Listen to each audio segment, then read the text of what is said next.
Hey everyone, it's Ben Hardy here, and in today's we'll be comparing the Toyota Tacoma TRD Off-Road to the Honda Ridgeline Trailsport. Before we get into this video, I want to give a huge shout out and thank you to the Large Miller Toyota here in Murray and the Honda here in Murray for giving me some time with both of these trucks.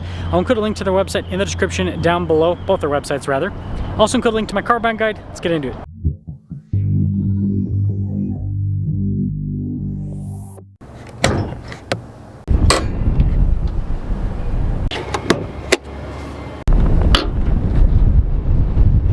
Under the hood of the Tacoma is a turbo 2.4 liter 4-cylinder hybrid that goes through an 8-speed.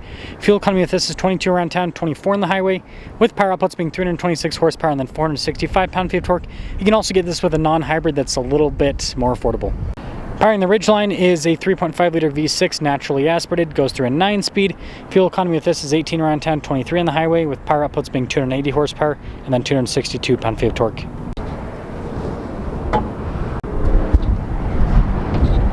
Before we move forward with this comparison, I do want to mention if you want to see more videos just like this, then I recommend you subscribe because I post content every single day. Now, first things first, you'll notice that the Tacoma does sit quite a bit higher compared to the Ridgeline. And the Ridgeline has Honda's previous gen style. This was built off of the Pilot originally. Trailsport package has a cool little badge there. But my guess is we'll probably get a new Ridgeline somewhat soon. We'll see. Anyways, with the Tacoma, it's got that kind of more traditional truck look, right? It looks less like an SUV compared to the Honda. You do have fog lights on this that the Honda does not have, but it's front end.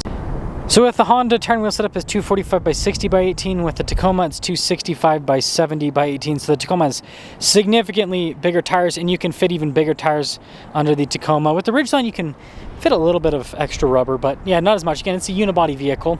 I feel like everything's bigger on the Tacoma. I mean, look at the fender flare difference with both of these. And then you can see with the mirror cap height difference. That is crazy to see. And then the Ridgeline kind of has more of a narrow look, whereas the Tacoma's gone like big and beefy. So here's a side profile of the Tacoma. Independent front suspension, solid rear axle, and then its body on frame. And then here's the Ridgeline. It is independent all around with the suspension and its unibody. So taking a look at the bed with the Tacoma, you can see you've got protection from the factory. We've got an outlet here in the bed as well. There's a little USB port and stuff underneath the other one. But anyways, it's a normal truck bed. It has a normal tailgate that you just lift up when you're done. Get your little iForce Max badge. You actually have jack points here in the rear of the Tacoma. But yeah, other than that, it's kind of a normal truck. Now the Ridgeline on the other hand is a little bit different. So you can see it's all protected from the factory, so no problem there. What is the big difference is the tailgate. So it's quite a bit heavier, and part of that's the contraption here, so it opens up like a swing gate. And then there's actually a trunk here in the back. Spare tires underneath there as well. But this is one of the benefits of unibody construction, is that you can implement stuff like this because you don't have a body on top of a frame. Anywho, there is the rest of the rear of both of the trucks. Now, in the back of the Ridgeline, sitting here pretty comfortably, not the most spacious on the planet, but the seat is pushed back a little bit, something else to note. Vents here in the back, really nice seats here in the Ridgeline, and it's got good headroom, and it's easy to get in and out of, and then also got nice trim there on the armrest. So in the Tacoma, my knees are pushed up a bit more, and it's also harder to get in and out of because this truck, it sits up higher. We've got some cup holders there, you can see down below with the USB ports and all of that. And pretty basic with the trim on the door panel. Nice cloth seats here, as you can see. And then headroom back here is good. Like I said, it's just the floor is pushed up again. Body and frame. And let's start her up. The Ridgeline, that's pretty cool. Gauge cluster. That does display the different, well, shoot if this camera will ever focus. Come on, buddy. It does display the different traction modes that you can go through. There is normal, mud, all of that kind of stuff. Yeah, I don't think it's ever going to focus. This thing is horrible. Anyways, with the steering wheel, we've got nice kind of like rugged trim there on either side. Practical controls like your adaptive cruise control and all of that. And then you can see here with the controls for the center and paddles on the back. By the way, Ridgeline, $14.77 for the payload, for those of you wondering. Lots of physical controls here on the side. Find that interesting. And then in reverse, just got a backup camera with it. Pretty easy to use infotainment system, quick response time. You've got some physical buttons there on the side with that. Down below, we've got our climate. So Tri-Zone climate. Again, this is built off of a Pilot, so you've got the climate stuff from the Pilot, funny enough. Heated seats here, you've got some USBs, phone charging pad, and then we have our whole transmission select here. A lot of people don't like the buttons, but you know, it is what it is. It's for the traction, and then auto stop start. The traction mode is basically for the all-wheel drive system. Big center console. Nice trim here on the top. I think that's the dash, and then we do have a sunroof with this, and the window in the back opens, so that's for that. So the window in the rear is power. Nice. And starting up the Tacoma. Bada bing, bada boom. Digital gauge cluster, just like the Honda. It's got a little animation here for the drive modes. A little bit fancier, I suppose. And the gauge cluster has less glare, so he got that. The camera can actually focus on it. Anyways, nice trim on the steering wheel. Got adaptive cruise control and all that. By the way, less payload in this, 1,200 pounds, so the Honda is actually more trucky in a way. Just a regular back of the camera, but big view, that's for sure. You can see heated seats here with this, just a single zone climate, phone charging pad, got an actual shifter, and then the Honda, right, just all-wheel drive, so it just has that. This has a traditional two-wheel drive, two-speed transfer case. Again, this is very truck-like because it's a real truck. Also has a rear locking differential, so it's got a bit more when it comes to off-road tech. Got some cup holders here. Some nice trim on top with that, and then it does have a power sliding rear window, like the Honda as well. So the Honda stickers for about $47,000, the Tacoma stickers for about $54,000. Let's take them out and see how they perform.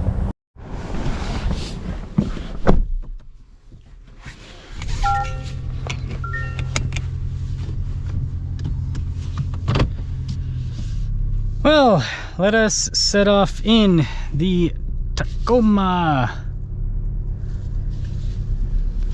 Now, I think that Toyota's modern trucks, although people give them a lot of criticism, are very impressive for how well they drive. You know, again, this is body on frame with a solid rear axle, and the suspension comfort that this has and how easy this is to drive with the turning and all of that, it's actually pretty darn impressive. Like, Toyota has done a really good job with making these drive, I would say, a lot more car-like, just a lot more comfortable in general. It's like you still feel like you're driving a truck, but much less so, especially compared to the previous gen Toyotas. Now, this with the iForce Max is a monster. It's got 2 billion pound-feet of torque. I mean, not really, but it's got a lot. It feels really strong from the low end. Come on, you got a Plaid. You can get there. Anyways, yeah, it feels really strong in the low end. It does taper off towards the top a bit, but gear shifts are pretty quick. And for truck driving, like, it's great. It does more than enough. And it, again, for being a solid axle vehicle, it actually handles pretty darn well around the corners. You get a little bit of body roll and stuff, but I mean, compared to the wallowiness that you had with old school trucks, this is actually pretty darn good. It's pretty impressive. And being a hybrid, right, gives you a little bit of EV range here and there, which I think is a plus.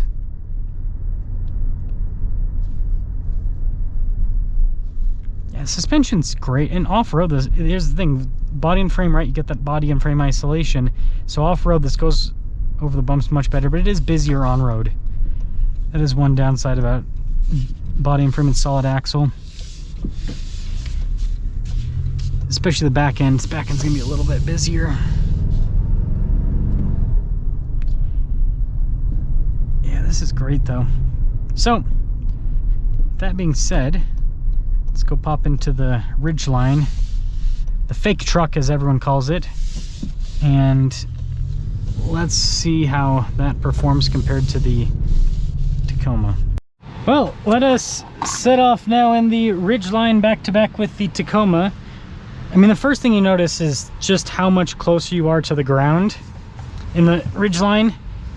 Again, being car-based, yeah, completely different experience that way. And I will say, yeah, the turning's definitely, it's tighter. Yeah, I'd say it's tighter. Yeah, it's weird. The Tacoma, I feel like I'm in a truck. I feel the size and everything. This, I don't. It doesn't feel like there's I mean, there is a truck bed there in the back, but it doesn't feel like there is anything behind me. It definitely drives a lot smaller, even though it's not really that much shorter. Ridgeline's actually a pretty decent sized vehicle. Yeah, now having a naturally aspirated engine, good. The 9-speed's not as good as Honda's 10-speed, but pretty solid powertrain overall. Smooth with the, yeah, it's comfortable with suspension. So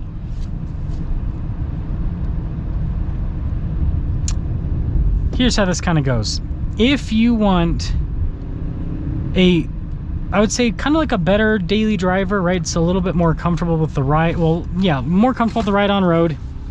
Easier to maneuver, easier to park, easier to get in and out of. But you want to do truck stuff occasionally, like the Ridgeline's just, it's such a cool vehicle. And, you know, the Ford Maverick's done really well, too, that's kind of in this segment. And so, I know a lot of people say, it's not a real truck because it's not body and frame, but it's like you get the payload and you get a lot of the capability benefits of a pickup truck, but in something that is more comfortable and easier to drive. So let me know if you go Ridgeline or Tacoma. Even though people compare them, they're kind of like two completely different worlds. It's like, do you want traditional truck that's going to be better off-road, that's, you know, gonna drive like a truck, 2-speed transfer case, 2-wheel drive? Or do you want something that's all-wheel drive that you don't even have to think about when you drive, that you're basically getting a crossover with a truck bed, which, again, it works for some folks. For others, it doesn't.